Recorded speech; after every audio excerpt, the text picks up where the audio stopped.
One day, the world faced an apocalypse, with towers and dungeons appearing out of nowhere, spawning monsters that attack humanity, pushing the world towards extinction. South Korea became infamous as the region where these towers and dungeons continuously appeared, and the monsters were more ferocious than in any other country. It was truly a hellish place. However, from within this darkness, the brightest light emerged. In the novel, these lights are called heroes. South Korea fought the monsters through the strength of these heroes and gradually gained control of the towers and dungeons. By harnessing the industry created around the disaster as a catalyst, they recovered from the crisis. As time passed, South Korea became a competitive resource, vying for a top position alongside the USA, and simultaneously became a beacon where heroes from around the world converged. South Korea, a measure to prevent the rise of more monsters and dungeons, established a hero association based on magical arts and magical engineering. The Q became a place where apprentice heroes from around the world, who had passed nearly impossible selection criteria, gathered. In a certain forest, there was a young man performing dazzling magic. The Q was the place where heroes and their formidable foes coexisted. This is all that needs to be explained about the setting of the story. A major incident occurred with the creator of this world. During a school opening ceremony, the speaker called out the name of the top freshman, Kim Suo, and sitting below the podium was another young man, the creator of this world, witnessing his creations unfold before his eyes. He saw the cube, the cadets, Kim Suo, all as he had written them. He did not understand what was happening, with snippets of conversation about Suo buzzing around him. He even heard a female teacher speaking from the podium, saying that Suo had surpassed expectations for a 17-year-old. The author quietly thought that Suo was the protagonist, the one who would lead through these turbulent times, embodying the traits of a true hero, while simultaneously hiding secrets from others. At the same time, confronting Suo and ranked second among the cadets, Shin Jong-hak stepped forward arrogantly, a fourth-generation scion of the Jinsung conglomerate. He possessed the potential to challenge the main character, but would eventually become a villain and a devoted follower of elitist doctrines. Currently, they were just cadets, but in the future, Jong-hak would turn into a villain due to his inferiority complex towards Suo, confronting him once again as if they were light and shadow. The two central characters now stood side by side, and the author realized he was truly in the world of his novel. The author then wondered about his own identity, thinking if he were a character, he surely must have a name. At that moment, a round-faced classmate tugged at his sleeve and called him back to reality, addressing him as Chun-dong. The author, confused, asked if he was being called, to which his classmate affirmed as if it were obvious, adding that there was no other Kim Chun-dong around. Shocked, the author didn't recognize any character by that name and was certain he had never written such a person. Even when he looked up at the screen, he couldn't make out his own face, only seeing a large question mark. He touched his face in terror, screaming silently in confusion. That was when the author realized he had become a character never intended to be created. Without a set appearance, an outdated name, his presence as insignificant as dust and unnoticed by anyone. He had become an ordinary cadet, unrelated to any main characters, merely a background figure to fill the ranks. The creator of the world had turned into a marginal character in the novel. More accurately, he had transformed into a fragile dust particle within the story. One day, an email arrived which puzzled him when he opened it. The email requested a remake of the discontinued hero novel solely for personal enjoyment.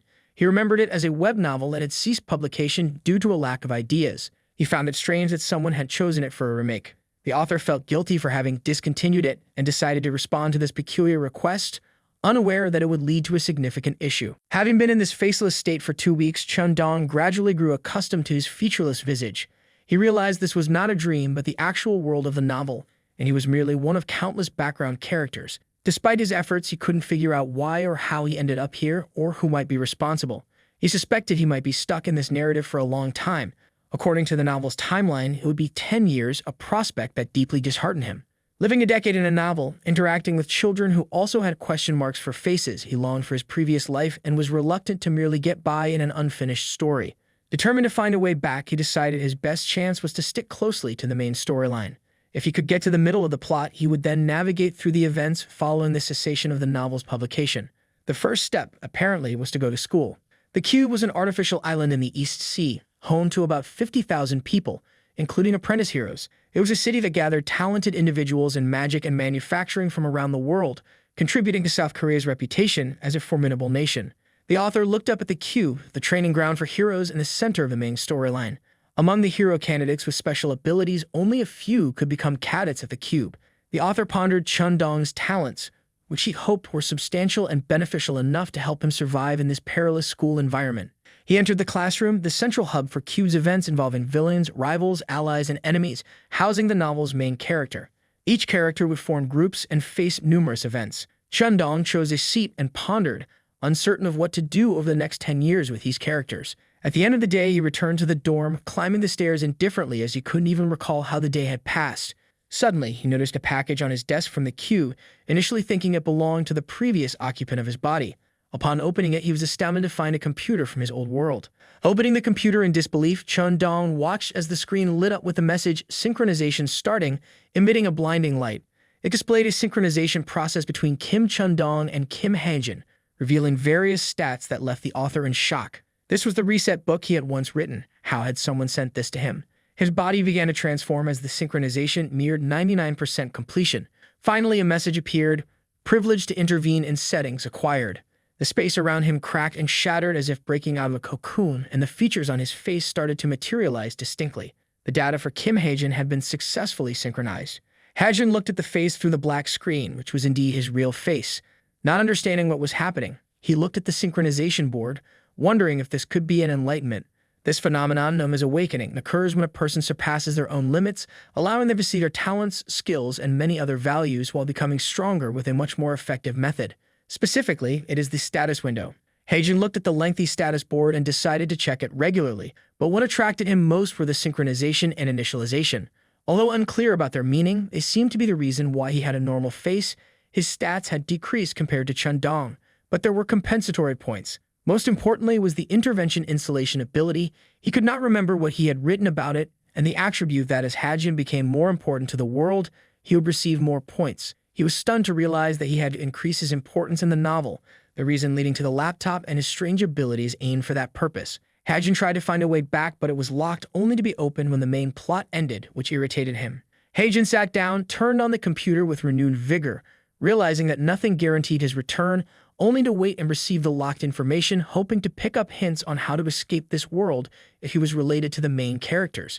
Haejin distributed points into his stats, only by getting stronger could he change the plot. In the novel, there was no leveling mechanism. Essentially, a person could not increase their stats at will. The only way was through points, a highly valuable resource.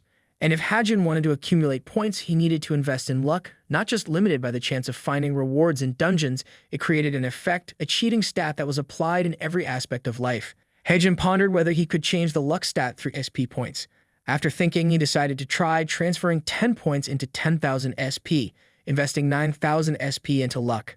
The notification board appeared saying that a mysterious fortune had emerged.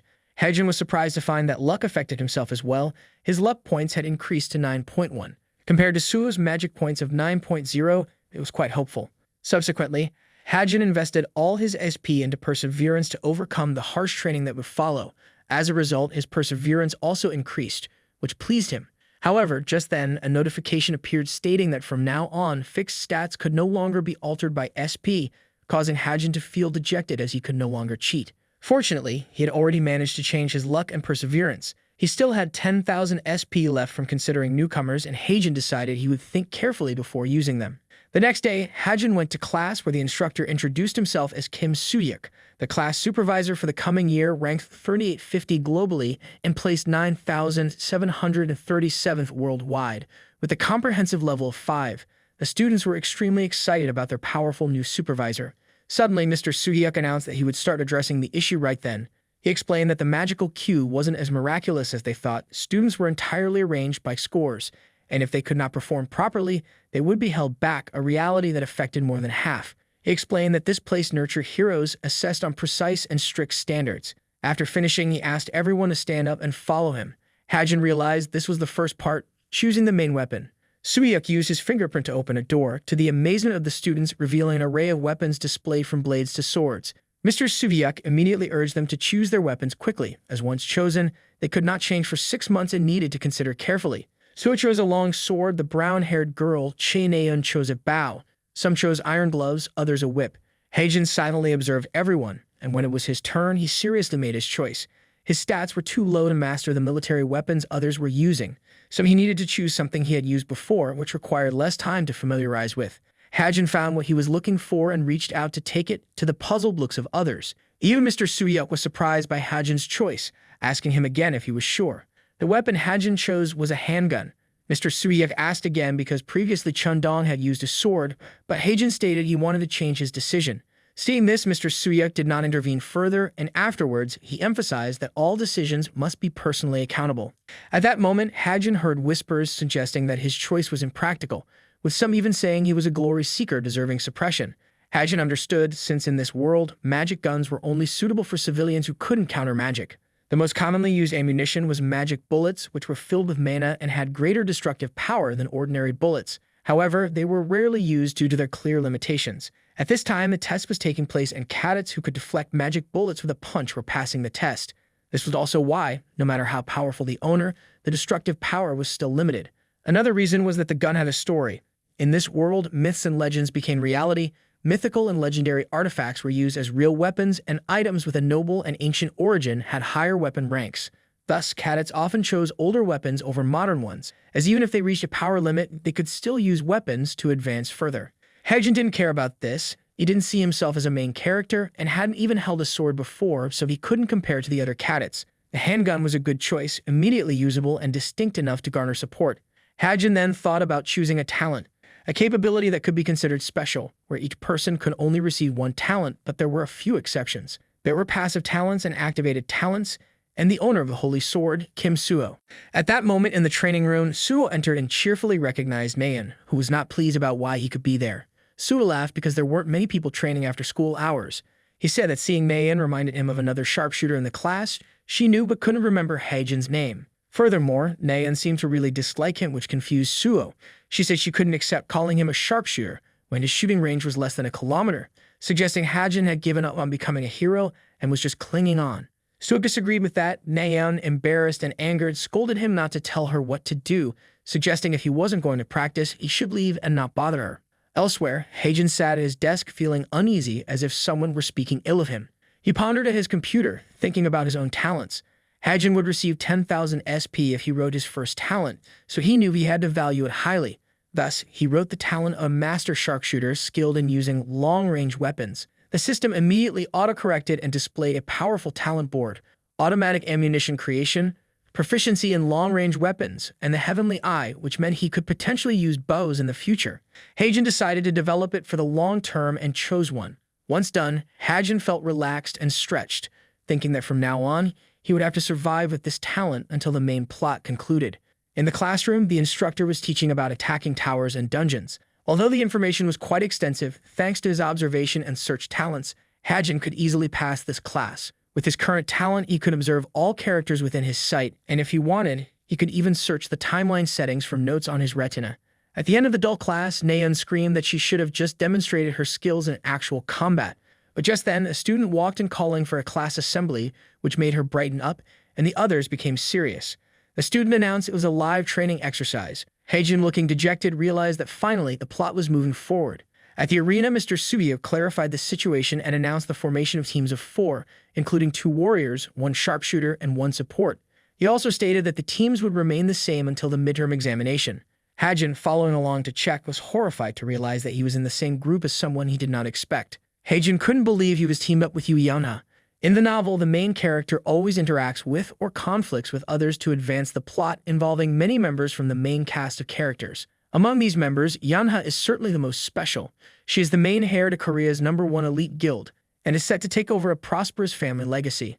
At the beginning of the novel, she initially opposes Suo, but gradually becomes influenced by him and turns into a dependent teammate. Heijin looked towards Yeonha, thinking that connecting with her was crucial, as it would further involve him in the story. He resolved to attract Yeonha's attention during today's practice session. Teammates Jin Hozung and Hazuki went to greet Yeonha, who immediately categorized them in her mind. Her cold expression quickly turned into a bright, welcoming smile, but her use of formal and distant language still felt odd to them. Yeonha also asked about the last team member. Heijin appeared and greeted her, and despite Yeonha's distant look, he tried to reassure himself and appear confident. Before he could speak, Hosiem pointed out that Heijin was the person who had chosen the gun, a figure who had recently become very famous among the young cadets. At that moment, Mr. Suyev appeared, interrupting them unexpectedly. Everyone was startled by his sudden appearance. He grumpily announced that he had sent the location of the monster and urged them to hurry. The 3 of them ran swiftly across the grass, facing the clear blue sea ahead. Yeonha checked the coordinates and said they would soon reach the correct location. Unlike them, Hajin lagged behind, his lower vitality score making it hard for him to keep up, realizing that sticking close was the best he could do. Hajin looked at the people ahead and sighed, recognizing this as the norm among the cubic cadet corps. Just then, they stopped at beach number 8.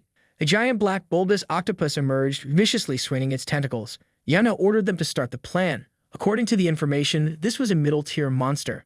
Its main body's attacking strength wasn't very high, but the problem was the bulb on its head. When threatened, it would shoot out baby octopuses from the black bulb to attack enemies, each of which was so dangerous that they could turn a normal person into a mummy in seconds. Hosing and Azuki also understood the need to prioritize eliminating the baby octopuses, planning for Hajin to shoot them down. However, Yanma spoke up, insisting she would handle it, arguing that the rearguard warriors should conserve their magic power since the octopus bulb regenerated quickly and needed to be separated in one strike. Her words seemed to mock Hajin's speed, stunning him as he realized Yona was trying to exclude him from the team. Yana then asked if everyone was ready and started the mission, but when she looked back at Hajin, her gaze was cold and disdainful to the extreme, making Hajin uncomfortable.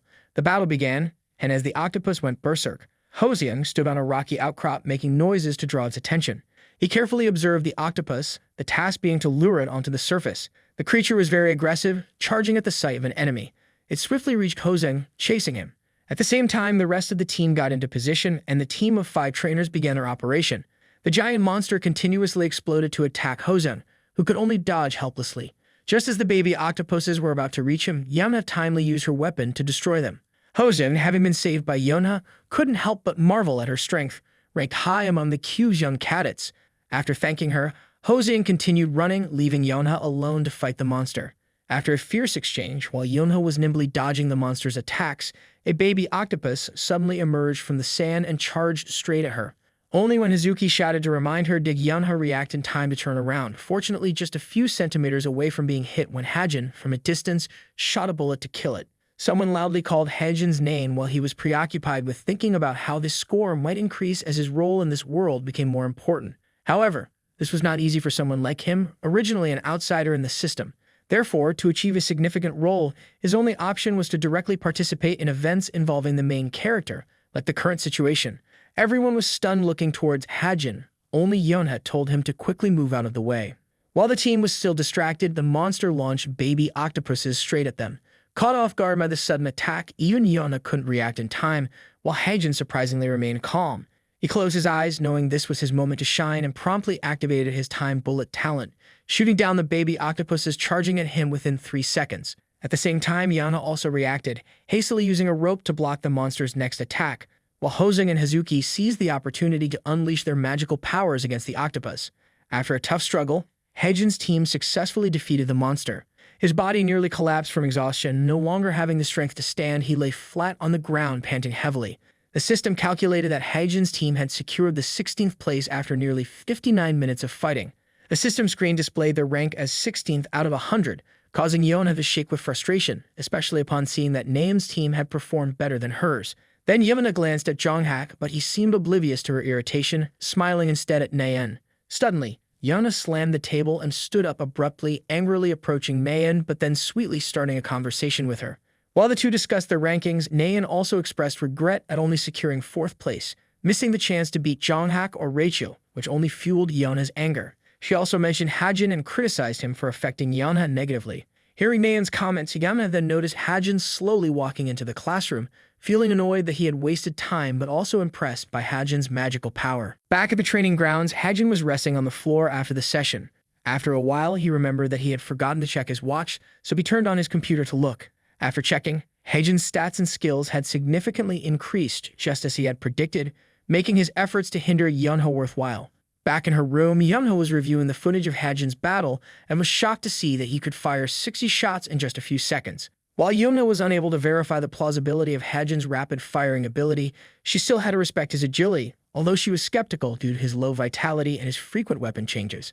Amid her confusion about Hajin's identity, Yonha received a message from Jonghak. She could not reply immediately but fondly read the messages he sent. As they were discussing talent recruitment, Jonghak brought up Hajin. Initially, Yonha found it endearing that he was concerned about Hajin, but her mood shifted when Jonghak mentioned that Hajin was lucky to have been included in Yonha's team. At the guild's main headquarters, Selma was reviewing a battle video of Suvo, admiring his elegant swordsmanship and determined to recruit him to her team. After watching Suo's video, she switched to watching a battle video of Hajin and was quite surprised by his proficiency with a gun, which aligned with his reputation as a heretic within the organization. She speculated that Hajin had awakened since he changed his equipment as soon as he entered the queue. After explaining about awakening, Sung Ah commented that awakening at the age of 17 was quite early for Hajin, but using a gun alone was not enough to stand out. In her view, Hajin was a rough diamond that needed polishing. On Wednesday, Suo was training in counter-personality combat with a blonde-haired youth because it was a personality counter-training day. Since they were split into pairs, Rachel's team easily secured an overwhelming victory against their opponent, while Hajin struggled and screamed, unable to win even once against the professor. After a series of scoldings, the professor explained why she had to personally train him. Then she approached Hajin and threw a punch directly at him despite his pleas for mercy. Seeing the punch approaching, Hajin could only use his skill, the Vanishing Eye, to dodge the professor's attack. Following that, the professor launched a series of powerful strikes, all of which Hajin managed to evade. This left the professor momentarily stunned as Hajin was not perfect but managed to track each strike with his skills. Meanwhile, the young men around them could not help but mock Hajin for only dodging. After a grueling training session, Hajin, exhausted, dragged himself to buy a soda. Just as he picked up a can, he happened upon Yana passing by, and they exchanged a quick glance. Remembering he was the only one who hadn't written a letter to Yana, Hajin called her over and tossed her a can of soda. Yana initially thought Hajin wanted to start a fight, but he sincerely expressed a desire to make peace since she had helped him considerably. However, his actions were not entirely altruistic, as Hajin was also trying to boost his own points. Eventually, Yana returned the soda can to Hajin, reminding him not to make empty promises to her. As she turned to leave, Yana noticed her bag felt heavier and found the soda can inside upon checking. She considered throwing it away but decided against it after some thought. From a distance, Hajin observed every action of Yana and pondered over the preferences that seemed to define her. After some calculation, Hajin resolved to forcefully insert himself into the plot to gain more points, and the next plot involved a Jinn attack on the National Weapons Museum. While he was lost in thoughts about the Jinn, beings contracted with demons, and the main character's storylines, he was spotted by a teacher and ordered back to the dormitory. He quickly grabbed his laptop and hurriedly apologized to the professor. Clubs is a small organization established by the cadets, encompassing about 100 different fields. Today, Hajin is required to join one of these clubs. Standing at the cubic gate, Hanyum thanks the new members for joining his travel club. Among the new members this year, notable faces like Kim Suho, Mayan, and Yana also joined the club. This worries Hanyun, but he continues to explain the club's founding goals to everyone and announces Seoul as the location for this social activity. Hajin shows no surprise at this announcement, knowing the plot like the back of his hand. However, what Hajin doesn't know is that the members must draw lots to divide into groups. Initially, he is indifferent about who he pairs up with since he plans to go alone, but his expression stiffens when he ends up with Yana. Shortly after, she angrily reminds Hajin not to accompany her and walks away. At the International Weapon Museum, Hajin casually strolls through the crowded venue, pausing to look at Nayan, who is enthusiastically admiring a displayed bow. He then glances at Suo, who is nearby, and approaches to strike up a conversation. Suo appears flustered by his approach. Hajin takes the initiative to introduce himself, and the two engage in a conversation before Suo invites Hajin to see Napoleon's rifle. Before long, the building starts shaking violently, and the loudspeaker warns of a monster appearing outside. Hearing this, everyone panics, screams, and rushes towards the exits. Suddenly, Nayan breaks the glass display to calm the crowd and grabs the bow, unintentionally triggering the museum's theft alarm system. She also reminds Suo to take a weapon from the museum to wait for the heroes to arrive. Amidst the crowd, Lucia's dog emerges with a sinister smile, silently using its sharp claws to attack Nayan. Suo then appears from behind and strikes at Lucia's dog with a sword. Hajin is convinced that Suo would easily defeat it according to the plot, but after a massive explosion with just a flick of his wrist, the creature sends Suo flying into a nearby pillar, where he collapses. This leaves Hajin utterly stunned. After the recent attack, Suo appears to be drained of strength, lying motionless on the ground. This leaves Hajin nearby somewhat shocked, realizing the story is not unfolding as he had written it. According to the original plot, although Suo struggles initially against the enemy, he would quickly demonstrate his strength and overpower his adversary. Nayan, even more anxious upon seeing Suo injured, trembles and screams his name. After a moment of unconsciousness, Suo slowly regains consciousness and coughs up blood, and despite his body reaching its limits, he strains to stand and continue the fight. Seeing this, Hajin is confused about what to do. Meanwhile, Nayan runs towards Suo to check on him when suddenly Kuli's dog raises its claw, preparing to attack her. Nayan, unable to react in time, can only turn around and shoot several arrows at him. Surprisingly, despite the barrage of arrows from her, Kuli's dog remains unharmed and even sports a mocking smile. Naeun does not hesitate and continues to shoot powerful arrows at him, but they all prove ineffective. After enduring the onslaught for a while, Coolius's dog then starts to assume an attacking stance, causing Hajin to pale and urgently advise Naeun to flee. Without much talk, the creature lunges towards Naeun to attack her, but fortunately, thanks to a kick from Suo, Naeun's life is spared. During this, Suo does not forget to inquire about Naeun's condition. Despite the impact of the kick, Coolius's dog seems unaffected and retaliates even more fiercely, causing Suo difficulty in defending. As the two struggle, the creature's arm suddenly transforms into a dog's head, which clamps down on Suo's sword. The sword being held tightly makes Suo's movements sluggish, and he is forcefully pressed to the ground, with the dog-headed hand biting into his neck. At this critical moment, thanks to Naeun's arrows striking Coolius's dog in the back, Suo is saved. Angered by being shot, Coolius's dog turns its attack towards Naeun, and in a flash, its arm elongates, grasping her head and slamming it against the wall. Seeing the situation deteriorating, Hajin quickly evacuates the bystanders and starts preparing his ammunition to fight against the creature. While organizing his ammunition, Hajin accidentally discovers a mana bullet mixed in with the regular ones. However, even the destructive power of the mana bullet is not enough to fatally injure Coolius's dog. Ultimately, Hajin relies on his knowledge of the novel's world to modify the settings of the mana bullet, increasing its damage and other attributes. As soon as he successfully makes the adjustments, he quickly loads the bullet and aims his gun at the creature. Before firing, Hajin loudly warns Suo, who is still fighting Coolius's dog, to get out of the way. The shot hits the creature's shoulder, emitting a blinding burst of light. The intense light temporarily limits everyone's visibility.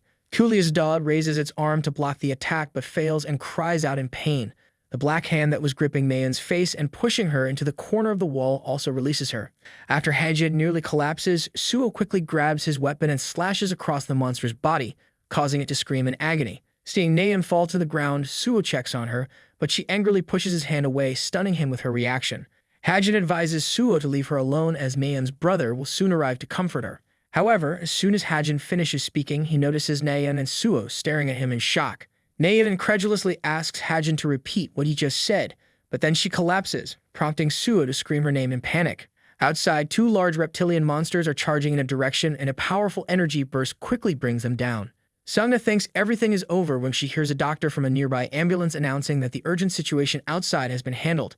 Sungna also inquires about the situation inside the museum. The doctor quickly explains that the demon inside the museum has been dealt with and mentions encountering 3 Q trainee heroes there. Sungna, pleased, asks who they are until she hears Suo's name and immediately runs to find him. She happens upon Hajin exiting the museum and starts a conversation, but before she can finish, Hajin directs her to Suo's location. As she leaves, she realizes Hajin knew she was looking for Suo, which surprises her greatly. Meanwhile, Hajin continues working on his computer and discovers a mysterious message from the system, emphasizing that the story of this world no longer follows the original novel he had written. The message warns that the boredom of the plot will be addressed by increasing the difficulty, even causing chaos. Hajin feels uneasy as he realizes that things are spiraling out of control and his predictions are no longer accurate. Suyuk calls Hajin and Suo, and when Suo inquires about Naeun, he is informed that she has returned to her family after taking a sick leave and advises them to quickly return to Cube. Suo, concerned about Naeun's condition, asks Hajin about the words he had said to her. Initially confused, Hajin does not understand what Suo is referring to, but Suo reminds him about the mention of Naeun's brother. This reminder causes Hajin to recall a news article he had read about Jinyun, Naeun's brother, who is currently in a coma following an attack by a demon. Hajin discovers that Jinyun has not only been injured but has become a demon species, a dangerous form of demon created after demonization. Originally, as Hajin knew, Jinyun was a key character, a promising hero, and a pride of his family. However, the current reality has changed. On the other side, Naeun sits slumped on her bed in a dark room. Her father, Shingyuk, enters worriedly inquiring about his daughter's condition. Although Naeun insists she is fine, her father remains concerned and suggests taking her for a health checkup. Naeun refuses and suddenly asks if she can visit her brother. Shingyuk is surprised but agrees. As for Hajin, he had calculated that Jinyun had an accident during his first mission and was demonized 4 years ago, currently in an incubation stage with about half the time left before the demon species fully emerges. Hajin is troubled when he realizes the severity of the issue, especially since he knows that those who have been demonized cannot be cured. The only way to prevent dire consequences is to eliminate Jinyun before it's too late. At this moment, Naeun and her father have arrived at the hospital where Jinyun lies in a coma. Hajin sits alone, his mind in turmoil. He knows that killing Jinyun is the only way to prevent catastrophic consequences, But this is not an easy decision to make. Jin is the descendant of a powerful family, and no one, not even mercenaries or heroes, dares to take action against him. Moreover, if not handled promptly, the emergence of the demon species could result in significant losses, with many sacrifices needed to stop it. Haejin tells himself that he cannot let that happen. Remembering the bloody face of Suho and the events that had unfolded, Haejin decides to take the responsibility upon himself, even though this means going against his original principles. Nayeon sits beside her brother's bed, reminiscing about the memories of the brother she has always admired since childhood. She gently talks to him, sharing stories about the first time she faced demons and the challenges she had to overcome. However, recalling Haejin's words about her brother, she feels uneasy and tries to suppress her emotions. Nayeon stands up and leaves the hospital room after the visiting hours end. She steps into the hallway, feeling empty and confused. The images and words of Haejin linger in her mind. His statement makes her clench her teeth, her eyes cold. Nayeon silently calls Haejin's name, seemingly determined to clarify everything. At the Hero Tower in the document storage room, Yoren, who is terrified, calls out to the vice president of the guild, who has been rummaging through the files. It's clear that accessing the records of a national organization without permission is illegal, and knowing this only heightens his worry that she might get caught. Sumna persists in wanting to look through some cases of museum attacks. She finds a picture of a dark entity that was killed, his body still showing traces of light elemental mana, indicating that the person who defeated the dark entity could use this element. This discovery excites Sung-ah immensely, making her believe that the person capable of harming such a dark entity must definitely be a talent worth recruiting. Yoren, faced with such a manic demeanor, can only feel exasperated. At that moment, Sung-ah mentions 3 young soldiers who had defeated a dark entity at an exhibition. They also happen to be users of the light element, including Kim Suho and Chase Nayeon, whom they had already been watching. The third person, however, is a complete stranger, ranked 934 at Q, named Kim Haejin. Kim Haejin is currently sitting at his computer. He has recently realized that no one else can see this computer, allowing him now to check settings at will and even install a new feature. Simultaneously, the battle in the training yard concludes with Rachel emerging as the victor. The settings also change. An announcement states that the confidence of the character Dimian, who just lost, has decreased more than the original setup. This is the function that Kim Haejin had added, notifying him of any deviation from the novel within a 30-meter radius. Cha Nayeon suddenly appears from behind, challenging why he hasn't fought her. He hesitates briefly. Kim Haejin flatly refuses, but Che Nayeon does not let it go, continuously provoking him, expressing her dissatisfaction with his previous comments about someone else's family. He calmly responds that he also does not want any trouble from causing hurt to a classmate. This statement obviously infuriates Che Nayeon. Just then, a teacher arrives to intervene, pointing out that Che Nayeon is not yet ready to fight because she has not trained with weapons. This leaves her no choice but to leave. Watching Chad Nayeon walk away, he remembers that he seems to have not yet apologized to her. However, considering his primary goal, he wants to become stronger to kill her brother. Improving their relationship now would only give her a sense of betrayal. In a certain building in room 305, a voice asks if everyone has arrived. Yoon Hyeon greets everyone warmly, welcoming them to a session of the Truth Club. He sequentially introduces the main activities of the club and the weekly tasks. Everyone listens attentively and grows fond of him. However, Kim Haejin, sitting under his seat, perceives the presentation and thinks that Yoon Hyeon's charismatic speaking skills and handsome appearance are nothing but demonic traits. In his novel, Yoon Hyeon is the antagonist leading kidnappings and monster invasions at Q. He is also the dark entity who acquired the charm power from the demon Lilith. This is the main reason Kim Haejin joined this academic club. At that moment, a girl appears. It is Yu Yeonha. Noticing her, Yoon Hyeon on the podium shifts the topic. He displays an image of a mid to high level monster, the Forest Tyrant, which has been around for nearly 50 years since the summoning event. He cleverly mentions the value of information on high-level monsters, especially their weaknesses. Without hesitation, he directly asks Yu Yeonha, a cadet. Though surprised, Yu Yeonha honestly replies that she has never heard any publicly known weaknesses, which Yoon Hyeon cheerfully agrees with, also mentioning the club's enjoyable academic exchanges. After the presentation ends, Kim Haejin takes the initiative to talk to Yu Yeonha, but is ignored. Unable to hold back, he raises his voice when asking again. He learns that she is looking for information on high-level monsters to her guild's strike team. The guild, fundamentally desperate, was established by Yu Yeonha's family after the summoning event and is now one of the largest in South Korea. Since the guild supports the vice president, Yu Yeonha's position as heir is threatened. This statement successfully captures her attention, yet hesitatingly shares the weakness of the Forest Tyrant, a small mole under its heel, using this information as a bargaining chip to potentially obtain a Desert Eagle in the future. Yu Yeonha remains silent for a moment. Unfortunately, he has no evidence to support his argument, making the transaction unsuccessful. Suddenly, Kim Haejin comes up with an idea. His agreement with Yoo Yeon-ha makes both parties spray adhesive, and she also runs out of patience with him. Kim Hae-jin continues to warn her that she will regret it, which infuriates Yoo Yeon-ha. Kim Hae-jin knows well that this $1,000,000 tip will be wasted if Yoo Yeon-ha doesn't believe it. However, if she believes it, he will have an ally who might one day be known as the Queen of Seal. Despite her initial disbelief, Yoo Yeon-ha hesitantly reports this information back to the guild. Kim Hae-jin stares in disbelief at his own debt note amounting to $3,000. He is both shocked and furious, as typically each Q cadet is only allowed to borrow $300,000. But Kim Chun-dong had escaped after digging out all the money, leaving Kim Hae-jin impoverished with only $3,000 in his account. Considering the possibility of being kicked back to his original world and spending a lifetime repaying the debt, Kim Hae-jin knows he needs to find a job quickly. Currently, he has only two ways to make money.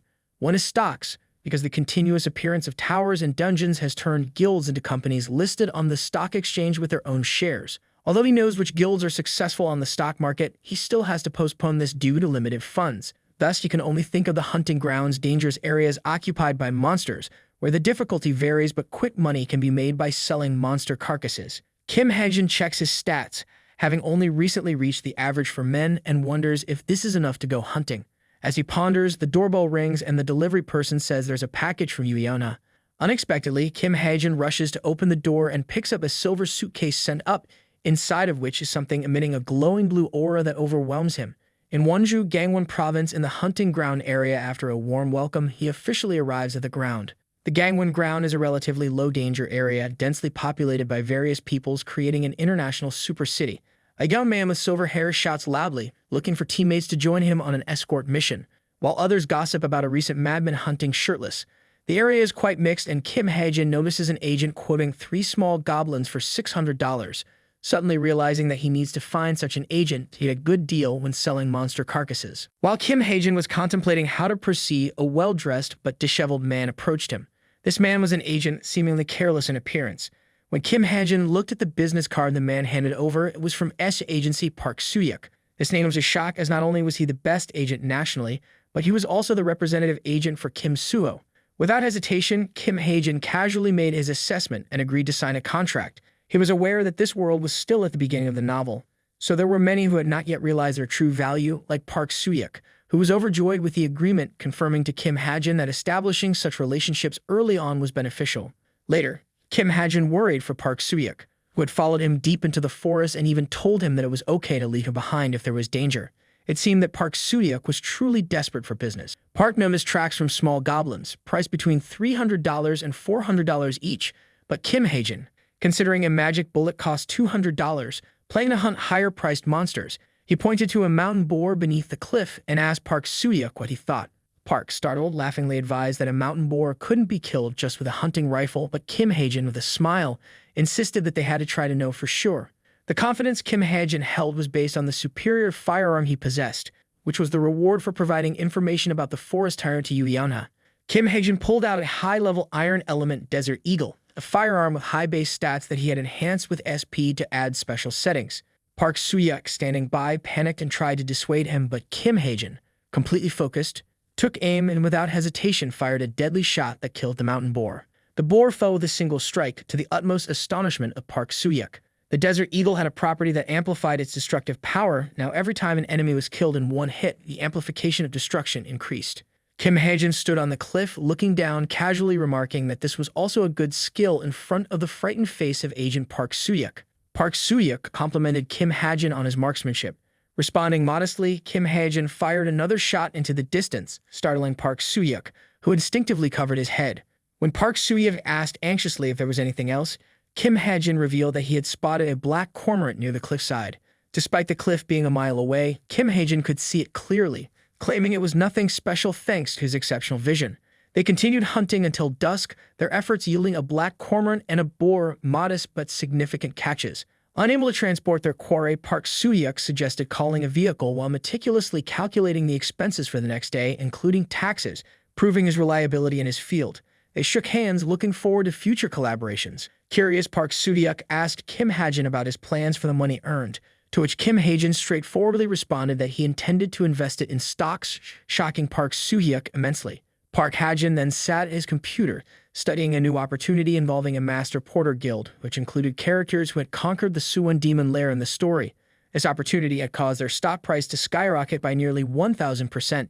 Anticipating this, he did not hesitate to invest the remaining $3,000 in the Master Porter Guild's stock. Not stopping there, Park Hae-jin began to explore further information on stocks which were rarely discussed on public forums, suggesting that one should look on the dark web at the Purple Feast site.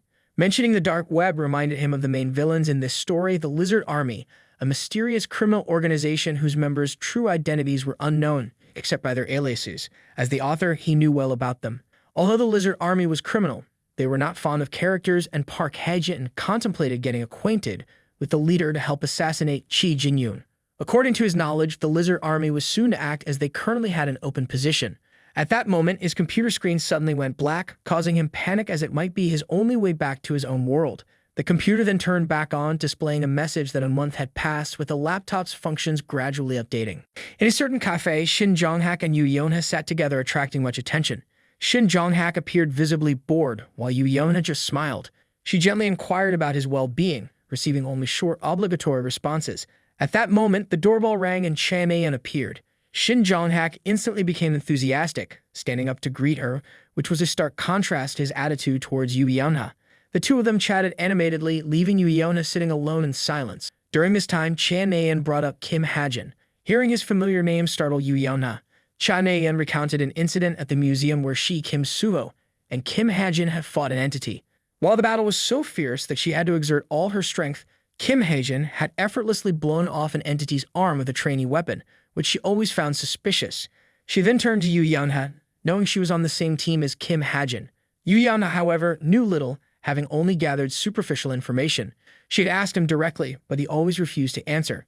She ultimately concluded that Kim Hae-jin was just an ordinary person, as she had never seen any sign of strength from him. Cha Na-yeon suddenly joked that perhaps Kim Hae-jin was an entity himself, but the other two dismissed it as a playful guess, considering it unlikely for an entity to attack another entity. Meanwhile, Kim Hae-jin was facing major changes. His computer had finished updating, and he experienced a piercing pain in his left hand. He noticed his wrist was bleeding, the power of a holy mark containing magical energy belonging to the creator. Information flooded his mind, indicating that with a certain SP impact, a holy mark would be engraved. Elsewhere, Shin Jong-hak slammed the table and asked Cha Na-yeon if she disliked Kim Hae-jin. After a pause, she admitted remembering an insult from Kim Hae-jin. Over where Kim Hae-jin was, he fainted from the pain, the holy mark on his flesh emitting a strange blue light. The laptop screen brightened, the log updated, adding the auxiliary talent of the Truth Book to his observation and scanning abilities, enhancing his scanning talent. In the Seoul Association Tower, not long after the entity incident, Hae-jin now sat in a chair, painfully clutching his wound. While he was distracted, Na-yeon suddenly came over and sat next to him. At that moment, he reminded her of the time he had saved her, which made her extremely angry. Standing nearby, Suho intervened to stop the two from arguing, but eventually Na-yeon and Suho ended up quarreling themselves. After a while, Suho decided to sit between them. He turned to him and expressed his gratitude, but Hae-jin responded indifferently, suggesting that even without him, they would still have won. He remembered that moment and thought that if it weren't for him, Suho would have been stronger. Just then, the final match began. Shiuk stepped onto the podium confidently, drawing everyone's attention. As the host concluded his introduction, Shiuk proceeded to award prizes to Hae-jin, Na-yeon, and Suho. When presenting the award to Suho, he mentioned understanding why everyone wanted him and tried to recruit him for the endless battlefield, advising him against being a hero. However, Suho immediately refused, feeling that being a hero suited him better. Disappointed, Shiuk then moved on without further mention. The next to receive an award was Na-yeon, who Shiuk glanced at briefly. Her face blushed as she called him master, which confused Shiuk, prompting him to ask why she addressed him so. He added that it was only because her father had taken care of his own. Hae-jin, standing nearby, smirked at this interaction. Shiuk, noticing his expression, stared intently and suspiciously asked who he was. Hae-jin reintroduced himself as Hae-jin, which Shiuk casually acknowledged. After the awards were presented, the host announced the conclusion of the ceremony and invited them to share their thoughts. Sometime later, in front of a pastry shop, Hae-jin was happily preparing to serve his own plate of desserts. He sat at the table, mentioning that he planned to use the money to buy more stocks. Opening his laptop, it notified him of updated functions. The first was the holy mark, the name given to the wound on his hand. He looked at the wound, contemplating its activation at will. Hae-jin then attempted to activate it, but as soon as the holy mark lit up, he immediately hid his hand in fear and thought it best to head back to the dormitory. Next, he activated the internet on his laptop. Once it was enabled, he realized that this was the real reward. Continuing his research on premium websites, Hae-jin focused on the Purple Feast site. a secretive and widely known platform where all sorts of transactions took place. It was well known among heroes and typically required a substantial fee to access, but now he only had to pay a small amount. Just as he was about to attempt a connection, Sun Ao approached him, catching him by surprise. She expressed her astonishment at how quickly he had left the award ceremony and handed him a business card. Hajin thought that her offering him a business card was quite significant. She then asked if he minded her asking a question, and he suspected this was her initial step in scouting someone. He thought that she would dismiss anyone not meeting her standards and was only interested in strength, representing the nation's top guild. Having a good relationship with her could be beneficial for the future, he thought, but he decided to decline the offer. Sun Ao was taken aback by his refusal. She then awkwardly smiled, suggesting there might have been a misunderstanding as she was showing interest in him as a representative of the top guild. Hajin responded indifferently, expressing interest only if it was genuine. He thought she was approaching him because he had used a light element attack, but that was merely superficial curiosity at this moment. Resolute, he decided to leave the store, leaving her stunned. Back in his room, he activated the Holy Mark. Immediately, he transformed the magical energy of the Holy Mark into a dagger. Hajin wielded the dagger in his hand, moving it back and forth, realizing he could control it with his thoughts. His magic power and stats were heavily influenced by his talents and early education. Typically, someone like him wouldn't be able to use magic, which now seemed like a stroke of luck. After further reflection, he remembered the Book of Truth. The book then opened. Hajin looked at the Book of Truth before him, skeptical that it could answer any question. Curious, he decided to test it by asking a question. At that moment, his bracelet emitted a red signal. A notification appeared stating, "We are looking for the person who last saw Hajong in the world class." Hajin was astonished by this. A new story had begun. The case of the missing people at Cube. This episode involved about 6 disappearances, with the number increasing and no traces found. The ultimate target of the perpetrator was Yu Yana. Hajin thought it would be disastrous if the author made him lose another ally of the main character. He needed to find out more. His hand tightened, but he knew he shouldn't intervene too soon as it would complicate the story. He decided to continue monitoring the situation. A long time later during a class, Suo watched as Hajin was bullied. He was furious and about to intervene but was stopped. Turning to question the person next to him, he heard a remark that Hajin had once destroyed an entity's arm. The person questioned how someone capable of such a feat could struggle with mere bullies, which surprised Suo. However, Hajin truly couldn't lift the weights. The bullies looked at him disdainfully, thinking he was pretending. Suo stepped in to stop them. The other students murmured and discussed the scene. The teacher arrived, angry, and shouted. He held a roll of paper in his hand, announcing it was the result of the previous test. He then posted the results on the board and everyone rushed to see. Hajin was at the top, which did not surprise him. Rachel, who was behind him, dropped her sword in shock. She had never before lost the top spot. Hajin looked at her with concern. Rachel is currently reminiscing about her memories back home, where everyone had placed their hopes in her. Now, however, she has suddenly lost the top rank and is feeling desperate. The teacher, meanwhile, praises Hajin's answer for presenting a completely different aspect of analysis. Rachel is considering how to close the academic gap in the challenging field of phenomena. Thinking this, she looks at Hajin with great anger. After returning to his room, he continues to use the Book of Truth, deciding to use it for making money. Hajin then registers a business and invests in products he had previously set aside. The second main plot begins, meaning the cube is no longer safe from the creatures. Holding a gun, he realizes his current abilities are insufficient to fend off a creature. Despite being bullied by his classmates, which provided him with excess SP to expend, he decides to invest them to enhance his survival skills, starting with upgrading his weapon. After a while, the gun is improved and Hajin hopes he doesn't do anything foolish. Looking at the gun, he comments that at least it should instill fear in them. Unlike talents, which use magic to create supernatural phenomena, mastery is understood as the physical techniques or skills a person performs. A sniper, for instance, can evade assassination, the most important ability being the choice of location. Thinking this, he upgrades that capability. Hajin has yet to feel any change in his body. Suddenly, his watch lights up. In a group chat, someone asks if anyone has seen Sung-yeon from the real-world class, as they haven't been able to contact her since yesterday. Hajin, frightened, thinks of her as the second victim. All the young soldiers kidnapped before Yeonha were murdered by the perpetrator. At this moment, he wonders if it's okay just to stand by when he knows about the perpetrator and the upcoming victims, making him feel extremely uneasy. The scene then shifts to the outdoor training area of the cube. The teacher asks if everyone has arrived and announces that the cave behind them is a man-made dungeon, a result of magical science engineering. Inside, the dolls are designed based on real monster templates, and today they will train by sweeping through the monsters in the man-made dungeon. The teacher advises them not to let their guard down just because it is a training session. He then loudly announces the start of the training. The teacher continues by explaining the rules, with teams being formed into small groups. Everyone quickly finds their own group. The artificial dungeon contains various crushing traps and deadly encounters, some of which are created by duplicates. Haejin grips his gun tightly, extremely worried about whether he can survive this training session. Suddenly, the system announces a change in settings, shocking him as it changes 3 times. Everyone inside is terrified. At this moment, a scream interrupts his thoughts, prompting him to quickly regroup. The system then announces that the character trait of Jo Yoon-ah has been changed. On one side, Jaden, clearly enjoying himself, tightly holds Yuma's hand and introduces himself. Meanwhile, Mayeon asks Sven if he is on the same team as her, mentioning she had seen him at the hunting club, but can never remember his name. Sven laughs and introduces himself. The system then announces that Sven's willpower has decreased. He appears to have been possessed by a long-standing demon, which greatly astonishes Haejin. He is shocked by this significant change. Kim Haejin has been paying attention to 2 people.